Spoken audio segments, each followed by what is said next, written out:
Hello and welcome back to the Views Expressed. We have a very special guest this time around on Views Expressed. Usually we hear from local dignitaries, political dignitaries, leaders of industry, et cetera, et cetera. We have something even better for you on this podcast. WACA alum Connor Donovan. Connor, welcome, sir, to the podcast. You could call me a leader of industry if you want. We might get there on this show. You know what? I think after the folks hear about what you've been up to, we will end up calling you just that. So, disclaimer, folks who are listening, Connor, first off, it's just wonderful to see you, man. Hard not to get emotional. I remember when I first started here at WACA, you were one of the first folks who helped me produce some of my first forays into community media. So it's just amazing to see you, and we had a chance to talk a little bit before the podcast. And I know what you're up to, but I got to share it with the people. Connor, how have you been? I have been great. I can't complain. Awesome. But no, again, it's wonderful to see you. Wonderful to be back at the studio as always. I love coming back. I love visiting. But no, I've been great. Right now I am producing events. I'm doing a lot of what I did at the studio, sort of big scale. I do a lot of white collar events. I've done events for GE, I've done events for Petco, and I typically do either like investor days or industry town halls on top of, I do live sports as well. I've cut shows for ESPN, I've cut shows for Fox Sports, but I like to sort of always bring it back to Ashland in a lot of ways. And so I've been doing that now through a lot of work with Joe White from Ashland Community Theater, where we've been doing some feature-length stuff, we've been doing some short stuff, but get to flex that sort of cinematic creative muscle as well. My goodness, Connor. And that's why you're here, because, I think that folks need to know about how impactful community media can be, not just for those of us who consume it, but for those of us who produce it, and particularly the young people who have made WACA what it is. Connor, I got to ask you, how did you get started here at WACA? What made you take? It was partly I needed a job, but partly I had a connection, and there were two brothers who used to work here, Kyle and Kendall Gibson, and their mother was actually my preschool teacher down at Little Folk Farm, and she and my mom had stayed close through the years. And when I was a freshman in high school, I was sort of on the beat looking for a job, and they said, well, if you don't want to work at a pizza place, because we have 8 of them in Ashland. Probably more. And shout out to the pizza places in Ashland. Of course, shout out Townhouse Pizza, who I know is a sponsor. Yes, and it would not be Ashland without our wonderful pizza places. That's true. And I actually did end up working for Townhouse Pizza for a spell as well. Right on. But no, and they basically said, they were like, you can come work here, They're looking for interns, and then the interns a lot of the time turn into sort of by event people, sort of freelancers. Connor, yeah. How old were you? This was 2010, so I was 14. 14 years old. 13? 13? 13 at the time. 13. So you started as an intern? Is Yep. that how it's... So do you remember your first day at WACA? I remember my first gig. Okay, and what was your first gig? It was a football game. It was a varsity football game. And this was back when the station was in the middle school, and they were also still playing games at the middle school. And Paul will maybe remember this. Paul is in the control room, the producer. Mm-hmm. My first game, I set off the alarm at the station because I did not know that you're not supposed to walk through the halls of the school, because it used to be connected, right? Like yes. This station in the middle school used to have a door next to the library that went right in. So I went back in the hallways when you're supposed to go around after hours. After the shoot, it was like 9 p.m. Mm-hmm. And I went in the back door that was open and set off the alarm. And that was my first gig. That's amazing. Yeah. Actually, that is amazing. So after that happened, why did you decide to go back? Yeah, it's a good question. I was mortified. Yeah, but you came back and you did it anyway. Like, you know, and why? Why did you just like, well, you know what, those things happen? Were you just resilient? Did you have a talk with WACA staff? Did you feel like there's just more you wanted to do? Like, why did you come back? Yeah, I don't know. It's interesting. I was actually thinking about this on the drive over here because like I liked movies all right when I was a kid. You know, I watched a good amount of TV when I was a kid, but I wasn't like I want to be an astronaut when I grow up, but with community media, you know. Interesting. Yeah. And so I guess you could say I was sort of aimless in terms of like a projected career path as a freshman in high school, if that's the way you want to look at it. But I think that I just sort of gravitated towards the sort of community that was here at WACA, and I gravitated towards the opportunity for learning as well. Like it's so cool when you step into this studio for the first time and you see all the cameras and the lights and everything that goes along with it. Talk about, talk about that opportunity for learning. I think that, it's kind of exciting. I find it exciting too. But it's got to be exciting to a 14-year-old kid who is stepping in and seeing professional production equipment for the first time, and not only seeing it, but being trained on it and being trusted to run it. That's got to be a lot. It's a lot, but it's sort of like there's always a community that's here to help you out. Like I was talking about our producer Paul, he helped me cut my first show on a switcher that is still in that control room over there. Cut a first show, Connor. Don't get too technical for the folks out there. We did a multi-camera shoot of a show that I don't know if we still do. It's called Unplugged, where it's basically just an acoustic set of somebody coming in and doing a concert. And it was a multi-camera shoot, and all of those cameras come back into one program or one big switcher, and so you get to choose between the cameras and take what you want, take whichever shot you want live. And so that's sort of the graduating step, because you're behind the camera and then you're behind the switcher, and then from there you can go as many places as you want. But that was sort of the first time where I was taking that next step, and Paul was there with me the whole way. But there's tons of people like that at the station. Like there's always, when I was here, there was always that sort of next generation to sort of show you the ropes.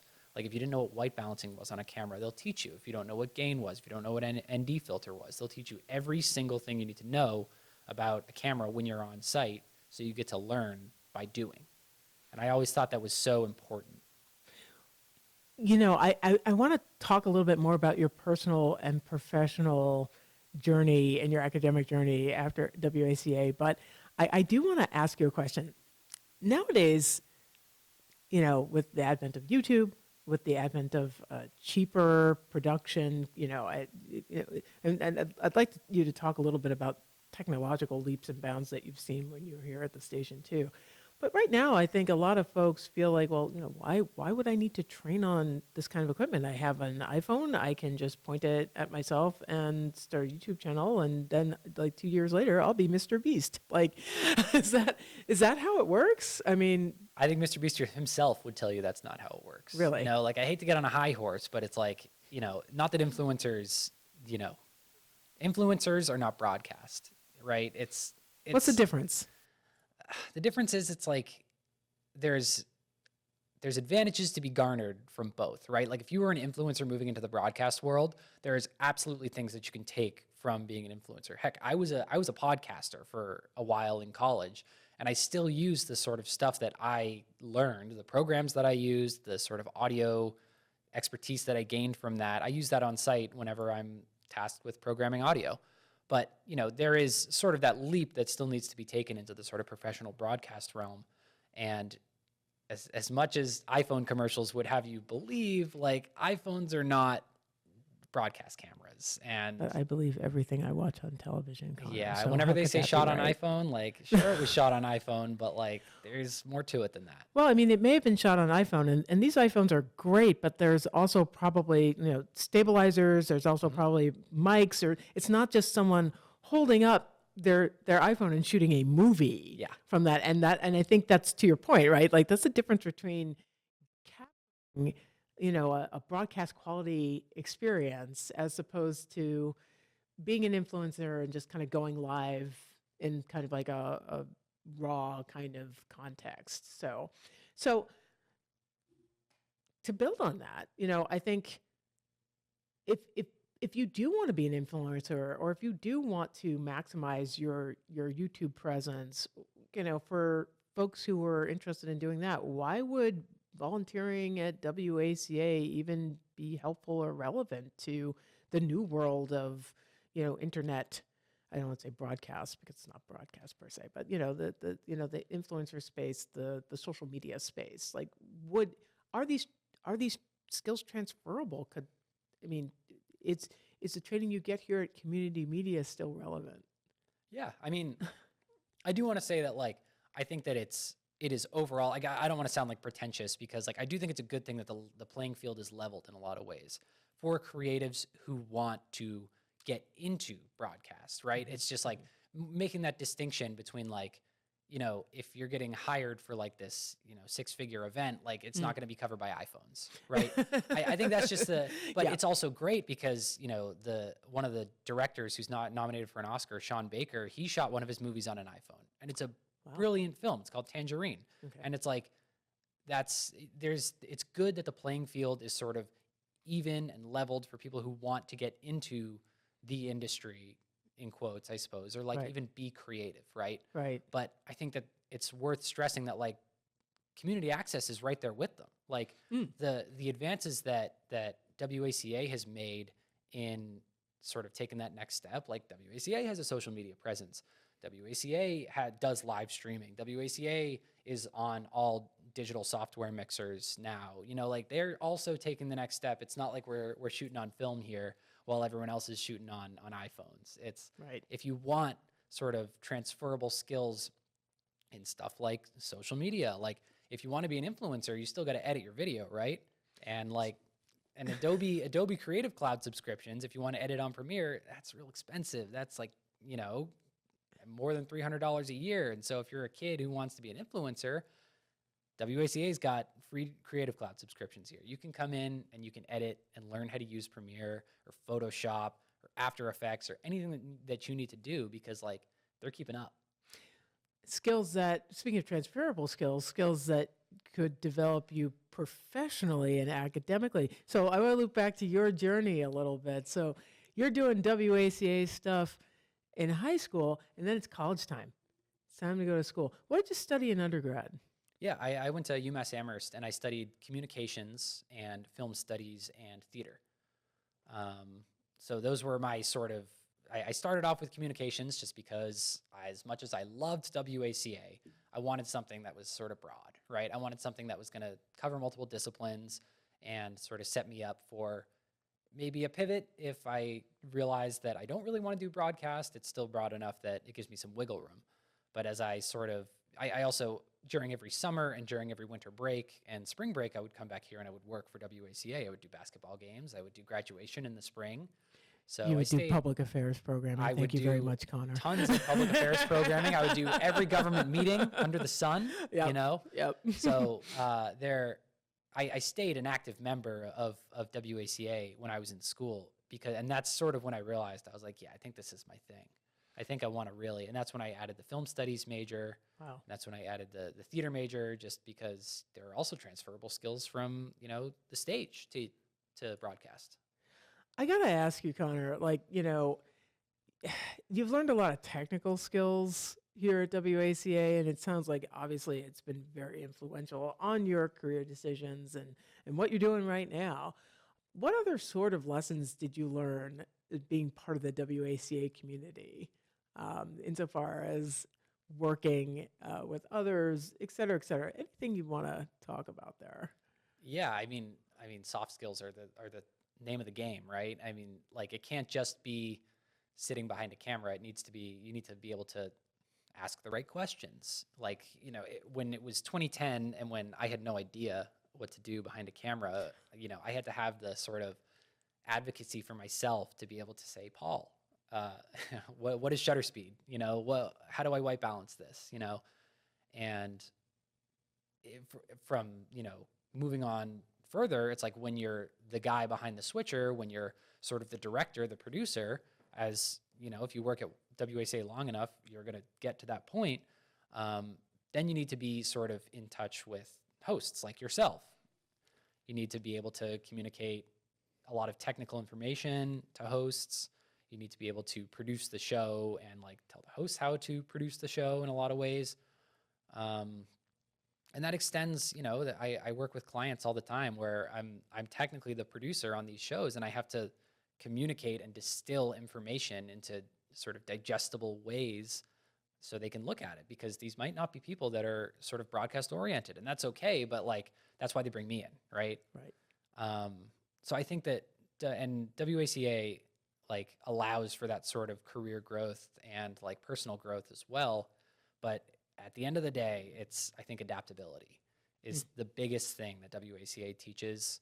And I mean, most jobs will teach adaptability in some way, but it's like when you're under the gun for a live event, there's no fewer adrenaline rushes I get than like when you're about to go live on like a big time event. And WACA, and things are going to go wrong, right? Like it try as you might, whether it, you know, these gigantic events I work on or whether I do a high school basketball game, at some point something is going to go wrong. And it's like, it's not if something goes wrong, because it is going to go wrong, and it's how you respond to it. And so that's sort of what I took from WACA, is because like, oh, if something went wrong, what do I do as a camera operator? What do I do as a director? What do I do as a graphics operator or you know, a stream technician? It's just like responding to these moments of sort of crisis is something that I think, I mean, not that WACA is in crisis on every shoot, because that's not what I'm saying, but like it's something that it's a learned skill, and being cool under that pressure definitely comes with experience. That's what it is. Being able to perform under pressure. I think that's exactly what it is. And I will add, actually, one of the things that I found most impressive with you and with many of the other students who have worked here at WACA is you do acquire some extraordinary soft skills to be able to basically provide guidance to people who 9 times out of 10 are older than you are, maybe experts or maybe even gasp local celebrities here at Ashland or whatever, and to be able to have the confidence and the poise to be able to direct them or to explain concepts that they're not familiar with, and make them feel comfortable around those situations. That skill is priceless. And I've seen that, like I said, I've seen that in you, and I've seen that in so many other WACA alums. And I don't know if a lot of high school and college opportunities allow young people to be able to get that kind of on-the-job interaction with a variety of types of folks, and to gain that confidence and poise. And I think that's transferable no matter what you end up doing after you leave WACA, whether you decide to go into broadcast or not. So, Yeah. I mean, even if you're not client facing, like existing on a crew is it has its own sort of set of communications, whether you're at the top or you're at the bottom. You know, like I said, if you need to be able to ask the right questions if you don't know, because you don't want to be the guy that's sort of caught not knowing anything and not willing to learn anything. But at the same time, like you need, if you're the director, you need to be able to adequately communicate clear and concise instructions to your crew. So it goes both ways, right? Like you don't need to be at the top of the food chain to have good soft skills, but they're learned either way. it's an excellent point. So 2010, my goodness, you have seen a lot of change in technology. Just to give people a flavor of what things were like back in the day at WACA, like what people were definitely not shooting things on iPhones, were Sure they weren't. not? The cameras were not very good on iPhones. Just to let's jump to the Wayback Machine for all the gearheads out there. Like, what was happening at WACA? How were we putting out programming? Well, I wasn't there. I wasn't the programming guy. No, I'm but talking about like how were we producing content here? How the sausage gets made. Yeah. Right? Well, we weren't in the studio for starters. We were in the middle school. Yes. And we were on mini DV tapes. We weren't on SD cards. We weren't on internal memory of cameras. We were on literal digital tapes. that we Tapes. had to, yeah, tiny little tapes Yeah. that we had to pull the footage off of using a fire wire. And unfortunately, I never got to edit on DV tapes.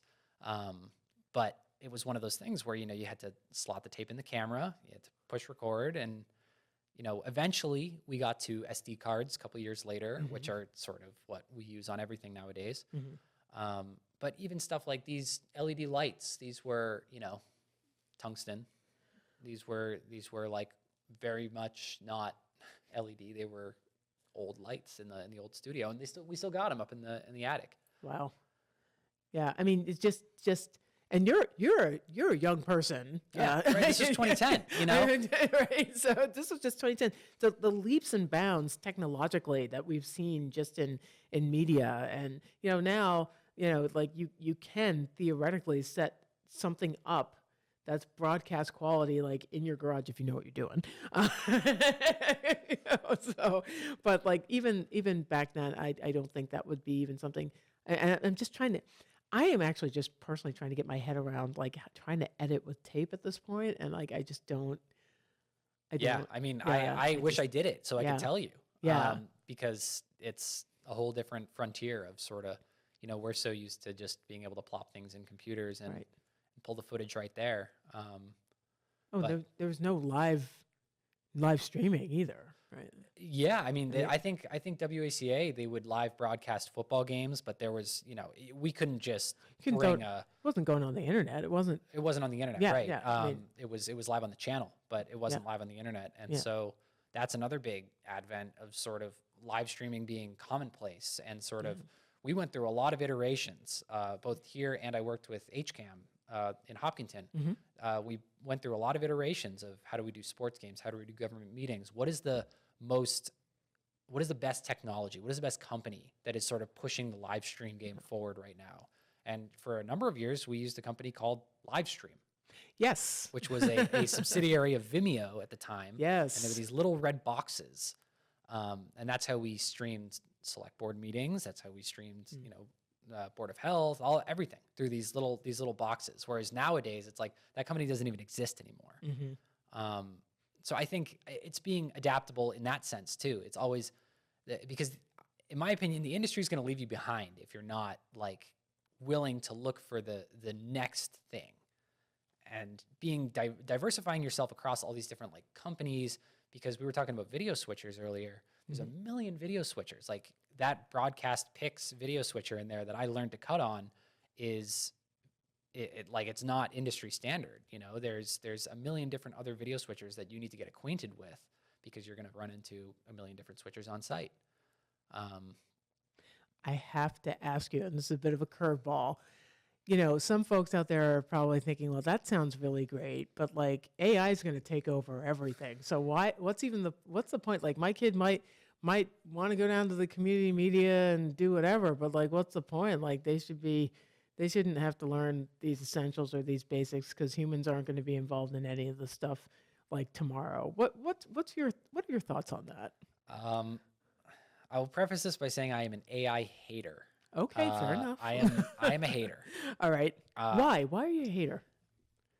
I'm a hater because, well, I mean, there's a lot of like social stuff that I like, the environmental impacts of stuff like ChatGPT and stuff like that. Sure. Like I've never used ChatGPT before, and like, yeah, I mean, you could be like, oh, well, you don't use it, so you don't know. But I'm like, I don't know. It's specifically for your vertical, my profession. For your profession, like, why? It sounds like you are an AI skeptic. I am. And do you feel that it's even critical for folks who are interested in a career of broadcast, no matter how we're defining that in a few years, to learn some of these basic skills because the machines will do it all for you anyway? It sounds like you'd reject that argument. I do, because AI is a tool, right? At the end of the day, AI, there are some phenomenal like implications for how we use AI. Like I know Adobe is really sort of leaning into this AI stuff, so you can like edit you don't even need to edit videos. They'll edit the videos for you. But at the end of the day, like if you want control, if you want creative expression over the things that you put out, and I feel like places like WACA do, and like I feel like most people, and most creatives, if you want to be a creative on the internet or anywhere, it's like you want control over the final product. And so it's great that Adobe is leveraging these sort of AI tools to make videos for you, but like if there's no instruction along with that, then it's like it's not really yours, right?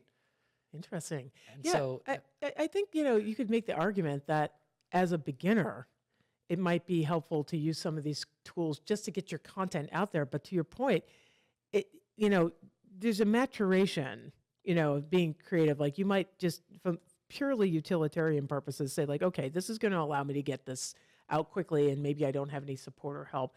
But there's going to be a point where you're like, well, there are certain choices that I want to make and there's certain things that I want to do. And I need to understand the processes and understand the theory behind what's going on so that I can manipulate that. And you can't do that if you just sort of hand it off. right.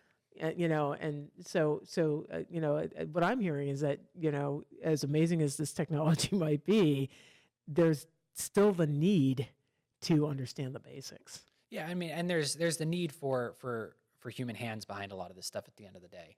Like I think about AI as something that could be beneficial to like lightening a workload. Like in the industry, there was this AI program that was developed for Dune 2. If you saw Dune 2, I did.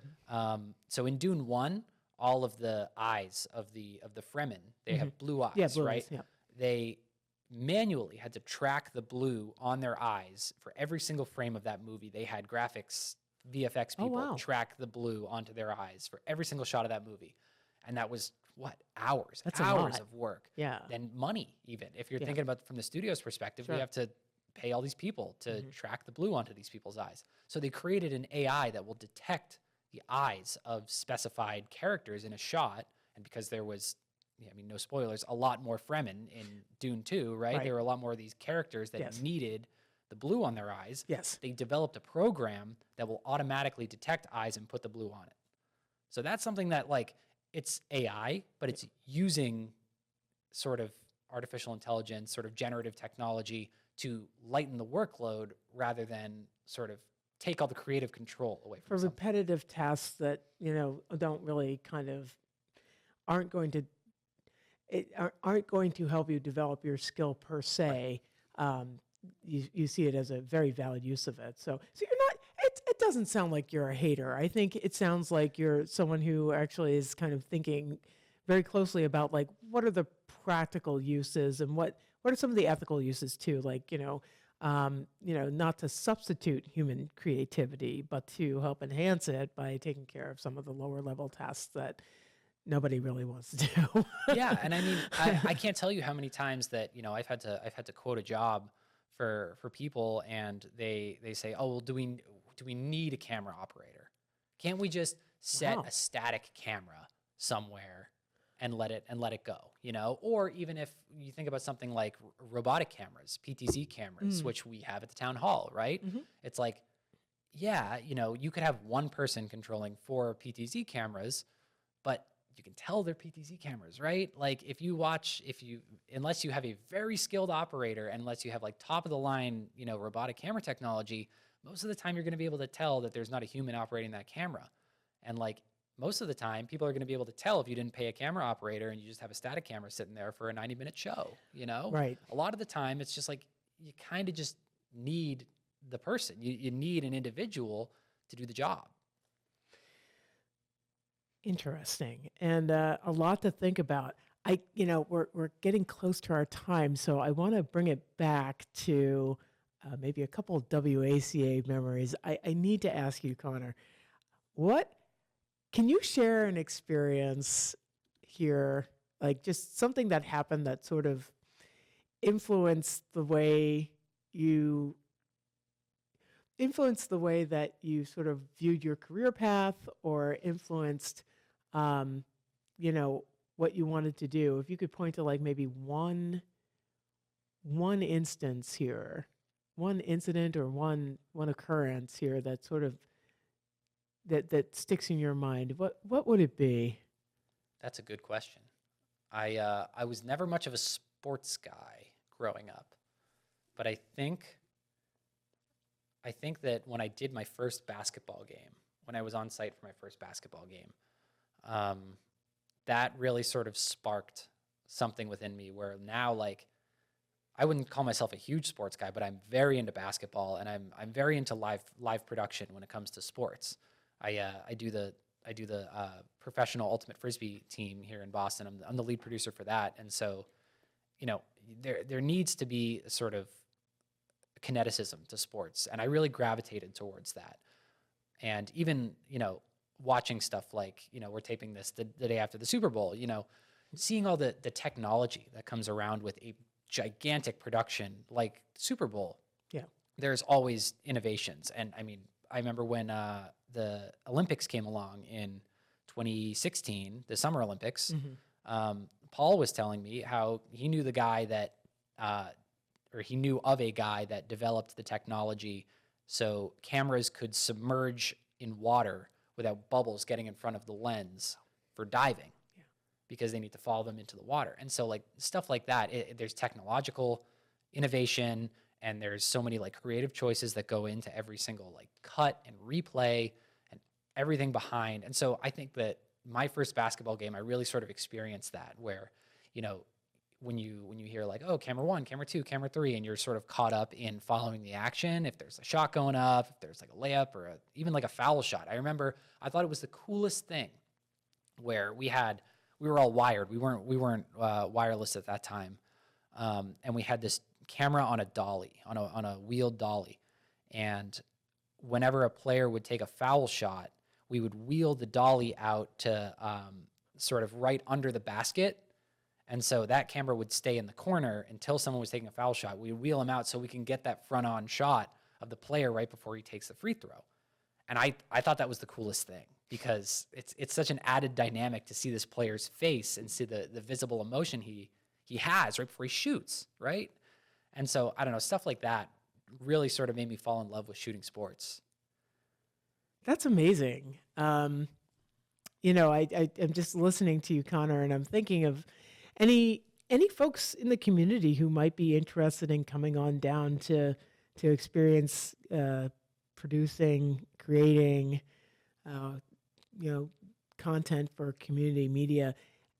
I got to leave you with a couple more questions, but again, with the advent of so many other outlets and so many other ways to create,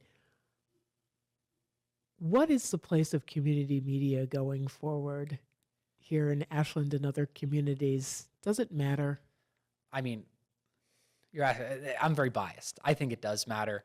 But I think the $1 million question that a lot of community media places have been asking themselves is like, how do we show people that we matter? Like, how do we adapt in a way that sort of grabs the attention? Because, you know, attention is a commodity nowadays, right? Indeed. Like millions of dollars are spent trying to get your attention, whether it's on your phone, whether it's on the TV.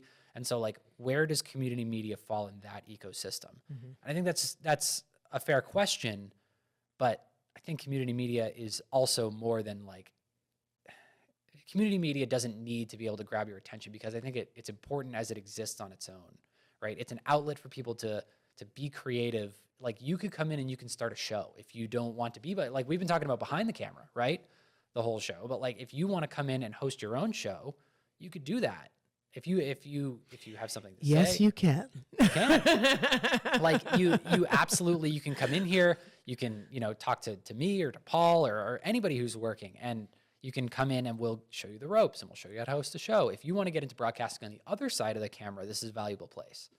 But I think it speaks for itself with things like government meetings. Yes. You know, like local government meetings are the most important thing, right? It's cliche to say, but like your local elected officials have way more of a sway on you than a lot of the people in Washington do, right?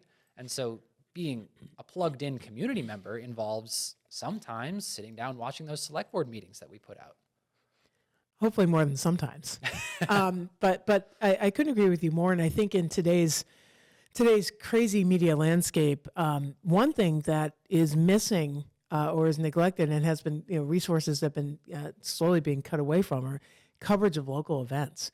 Like, even though our local television station or local broadcast stations, they are awesome. And our newspapers too, they're amazing. They've been doing amazing work for years, but even those newsrooms and those folks are stressed for budget, and there's only so much they can cover. many times community media is really the only way to find out what's going on hyper locally, right? So from a media consumption standpoint, I very strongly feel that community media is critical. But also to your point, to be able to actually get involved with the community and to learn about how that media is produced and to produce your own content and to produce, your own programs and to be a part of that community media, that community, that this is a tremendous resource as well. And I do have to say that I'm very proud that you, when you were 14, decided to get a job here at WACA because, I think that the community of Ashland is very grateful for all the incredible work that you've done. I know I'm personally grateful for a lot of the excellent work that you've done, and very proud of everything you've managed to accomplish and take advantage of. So, I do want to say that yep. it's so gratifying. Community media work is like, I went off and I had to sort of leave the station behind at some point, but I always feel like there is a hole in my heart in a way when I do these sort of big white collar events, and people are getting up there and talking about, shareholder value and the It's numbers important. last It's quarter. important. It's important. Yeah, but stuff that's going on at the corner spot is way more important. And I'm not being facetious. Like I genuinely, I miss the sort of connection that I had with a lot of the community members here in Ashland. And it's like, yeah, I had to move on at some point, but I really think that, it's one of the most gratifying things that you can do in town is to get involved with local community media because you're plugged in a way that is not only going to teach you soft skills, hard skills, technical stuff, all that and the other thing, but like it helps you get in tune with your community. And I think that's something that like everybody should strive for in this day and age. And it's something that's not easy to do, right?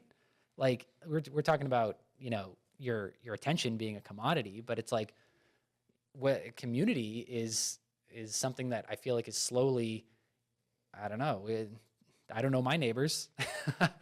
So, and I sort of wish I did in a lot of ways. I sort of wish that I had an avenue of sort of connecting with my community in the way that WACA offers.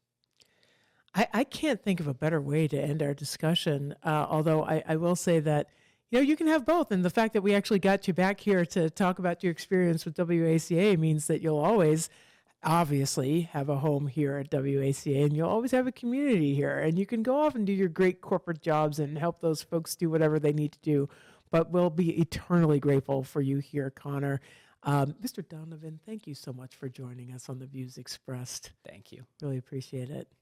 And everybody, thanks for tuning in. We'll have more great podcast content for you soon. Thanks for listening.